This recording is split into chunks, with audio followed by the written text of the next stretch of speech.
Welcome to Allen Avenue Unitarian Universalist Church's online worship. I'm Katrina Van Brew, and my pronouns are she, her, and hers.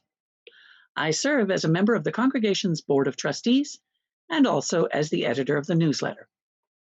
We are a freely gathered, open, welcoming community supported by your contributions, which can be made with the donate button on our website, by going to our Breeze program if you are a member, or by mailing your check to 524 Allen Avenue, Portland, Maine. Please note if the donation is your pledge or a gift to our Share the Plate. Our Share the Plate for November is Maine Adaptive Sports and Recreation. Founded in 1982, Maine Adaptive is now the largest year-round adaptive recreation program in the state of Maine for adults and children with disabilities. Over 400 volunteers assist our athletes in appreciating the joys and challenges of sports participation.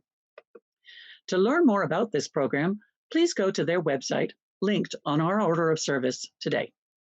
You are invited to join us today, November 1st, at 10:45 a.m. for our congregational conversation and coffee hour. This Zoom link can be found on our website and order of service. To learn more about Allen Avenue Unitarian Universalist Church, please go to our website at A2U2.org. Thank you.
Our call to worship words this morning are those of the Reverend Gretchen Haley. The healing in freedom. Freedom has a rhythm to it, a longing our bodies know without words, a movement away from everything small and sacred, a waking up to possibility, healing backwards and forwards. Even now we are beginning again, unafraid of this much mercy, tenderness, pleasure. We come to lean in, to learn the sound of liberation like the sound of our names, receiving and releasing. We come to be free for more than ourselves, to call love the greatest liberty, to sing of loyalty, courage, and kindness, to remember we are all doing the best we can. Despair hasn't gotten us yet, nor overwhelm, which is kind of a miracle. Surrounding us as we are by this much beauty. Come, let us worship together.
Our chalice lighting words are those of Pearl Sawyer. In a world beset with forces that threaten to divide us, love stands as a beacon, guiding us to the sanctuary of one another's hearts. May the light from this chalice illuminate that path.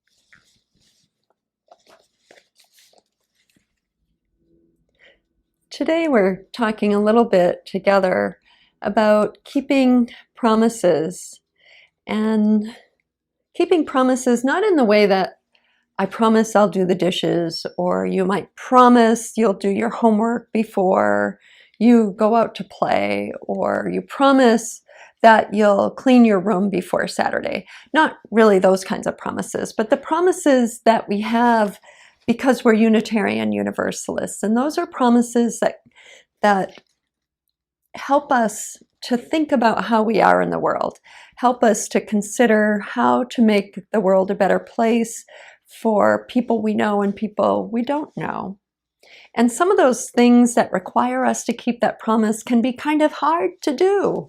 And we need to learn how to do that from other people sometimes. And we have people in our lives that teach us lots of things. And for me, some of the people who I learned from, I think back to my elementary school years, was one of my favorite teachers. And her name, or what I called her, was Sister Marianne. And her name was Marianne Poulin. And she was a Catholic nun that taught at Mount Mercy Academy in Waterville, Maine.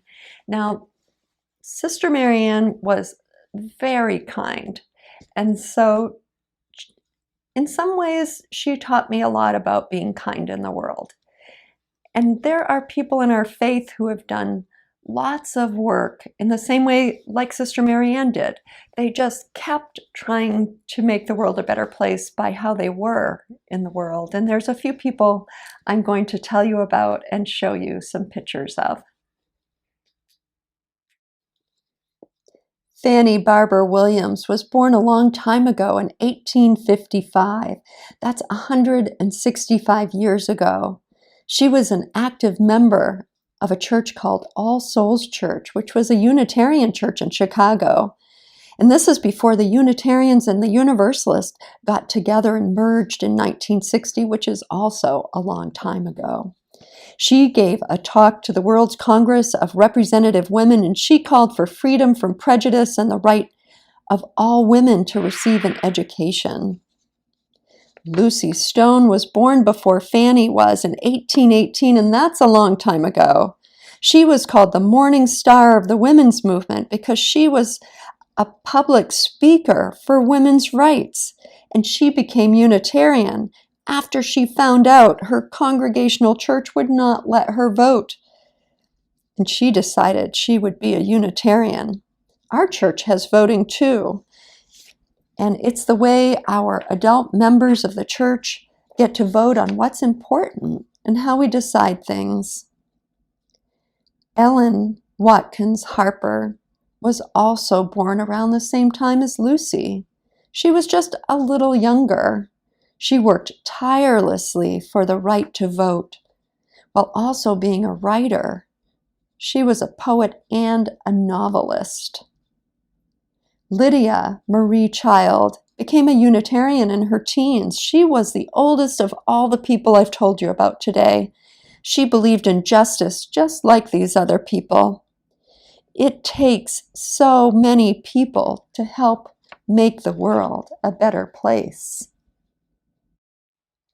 Now you've seen a few pictures of some people who are much older than you and even way, way older than me and are no longer alive anymore, but had this amazing way of being in the world because they believed in justice.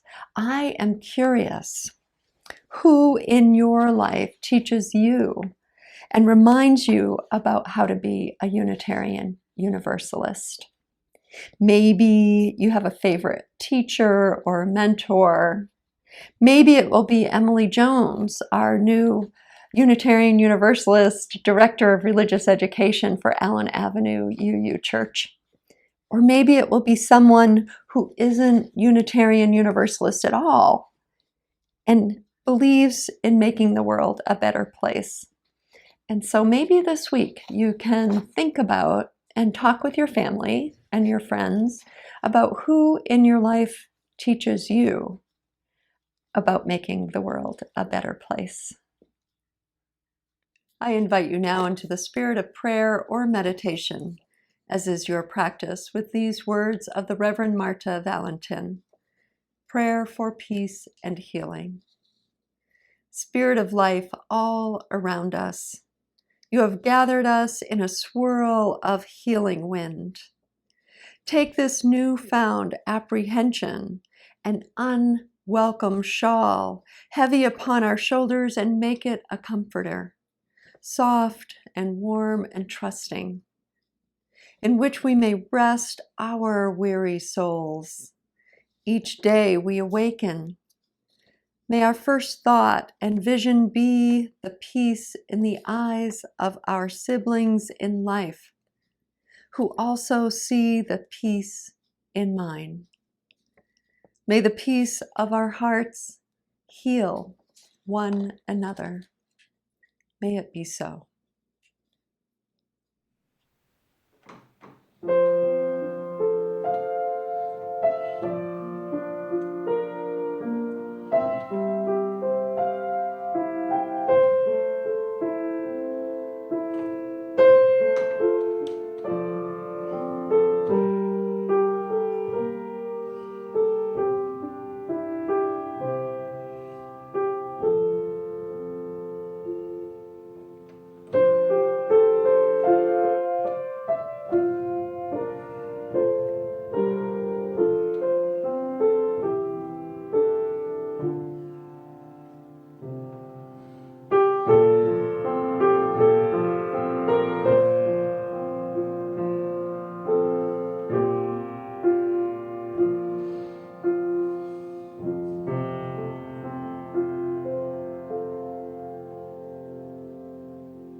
This next piece, I wrote it back in, I believe it was 2005. My youngest daughter was in her first year of law school. She called me in the middle of the night in a complete meltdown.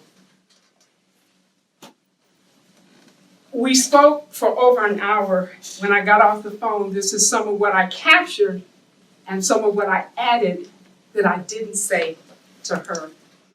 It's titled, "It Is That Time and That Place."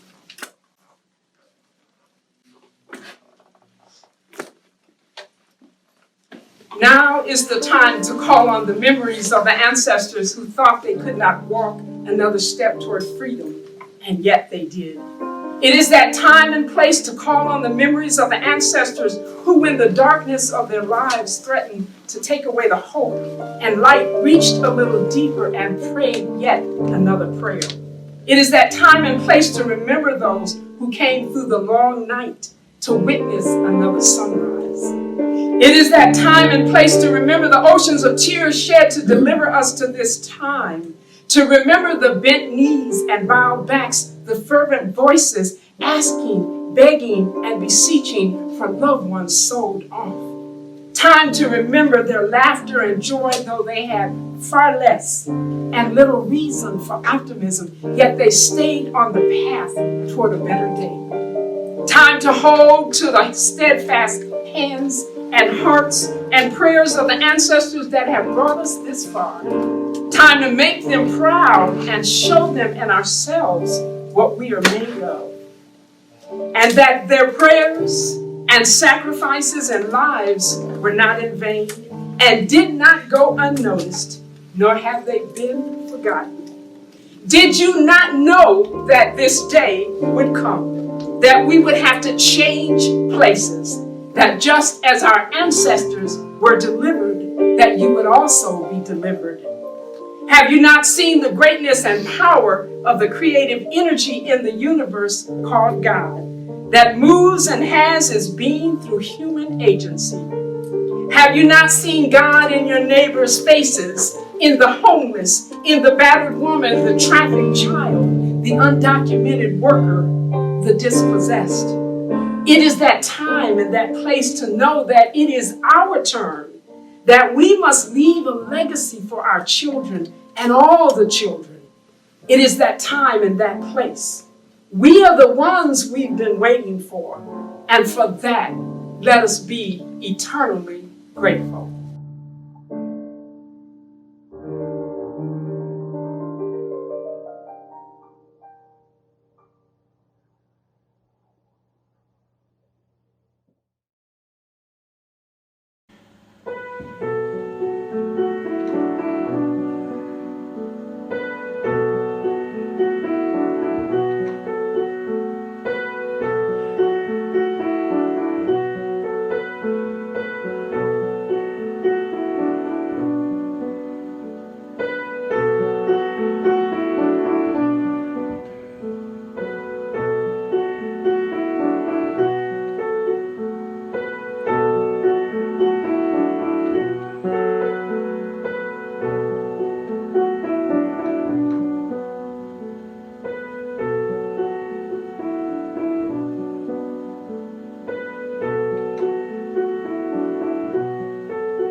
Children need us.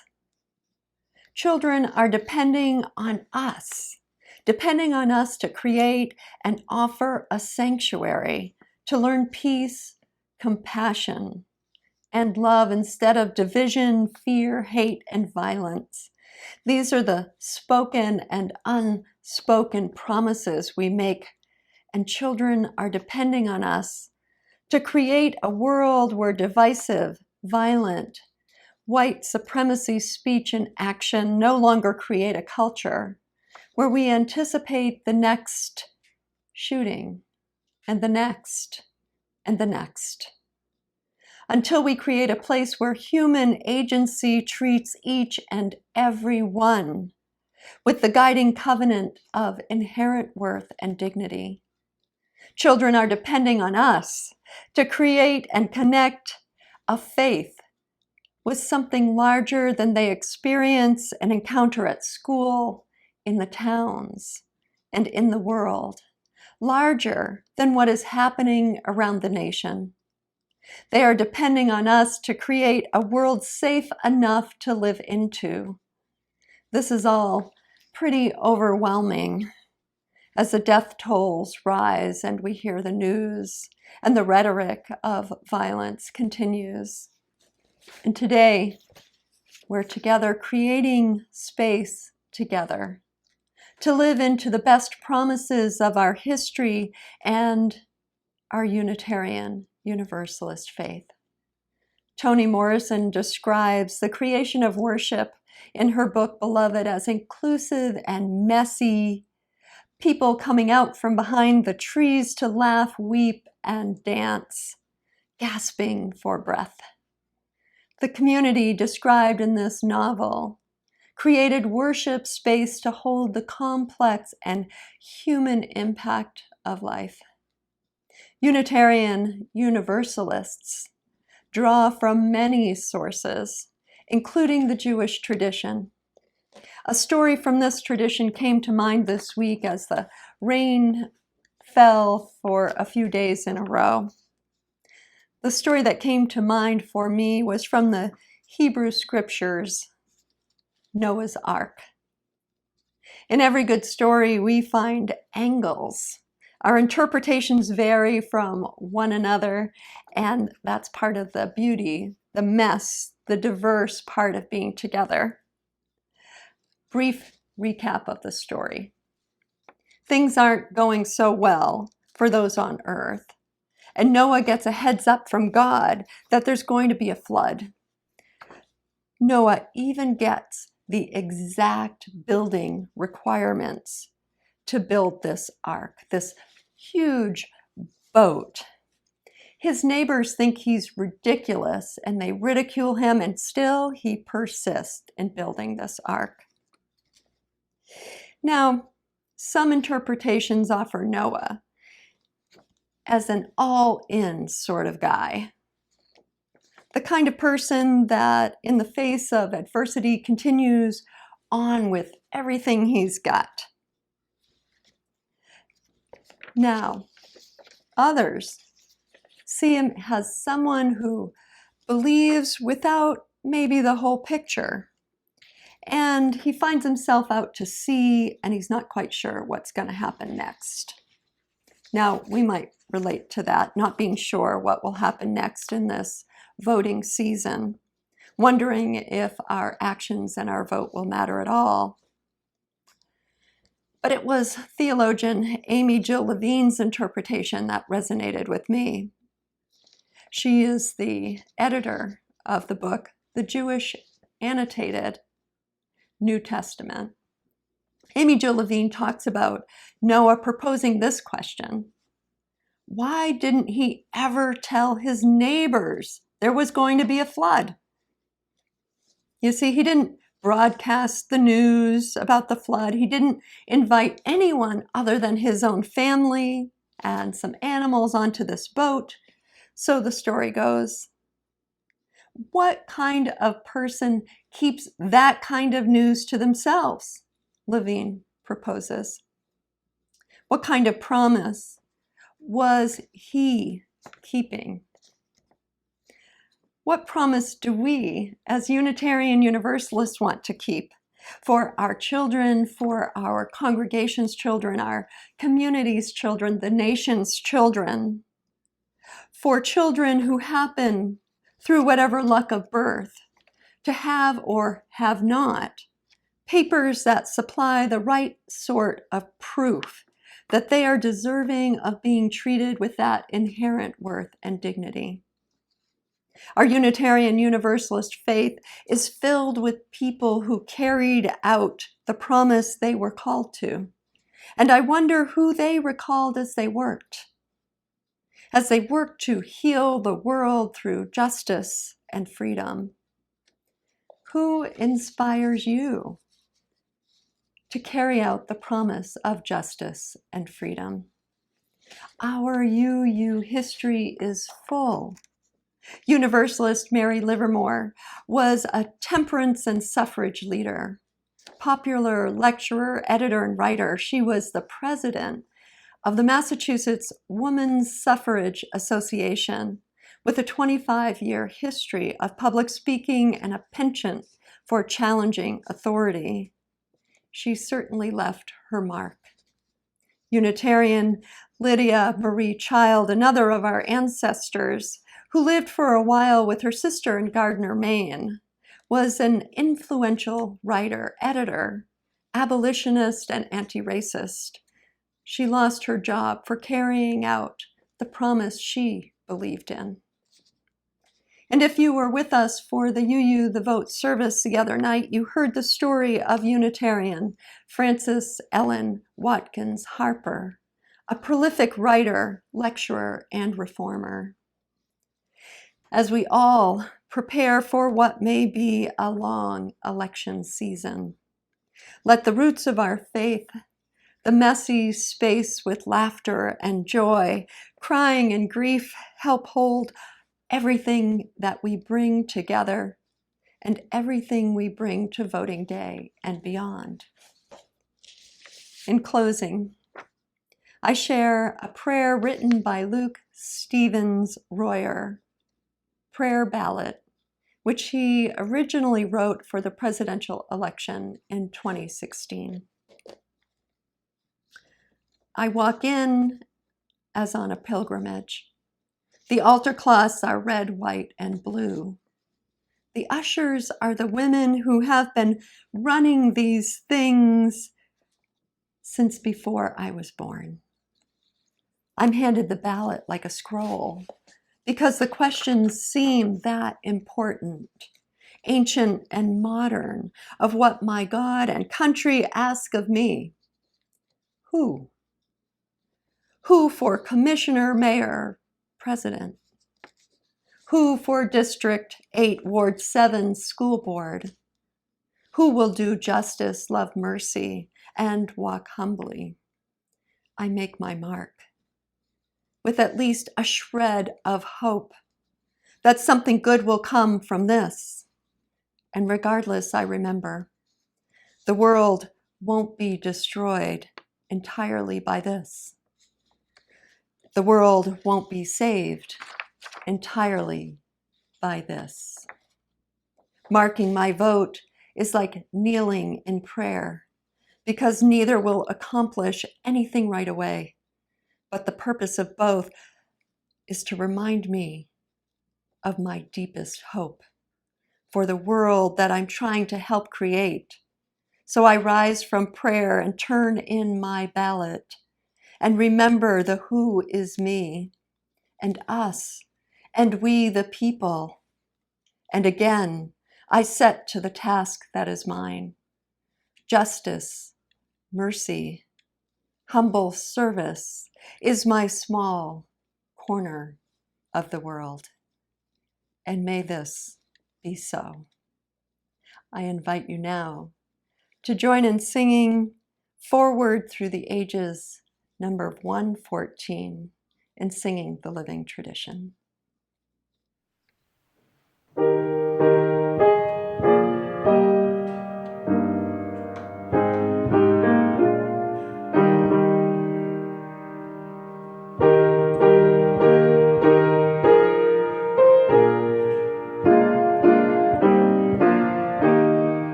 May the messy, full life that we create together, that we live into together, that we fulfill the call of the promise we feel from our Unitarian Universalist faith. Let this space be filled with joy and recognition, with the realization that we build on the work that's gone before, and those who come after will continue to build on the work that we do now.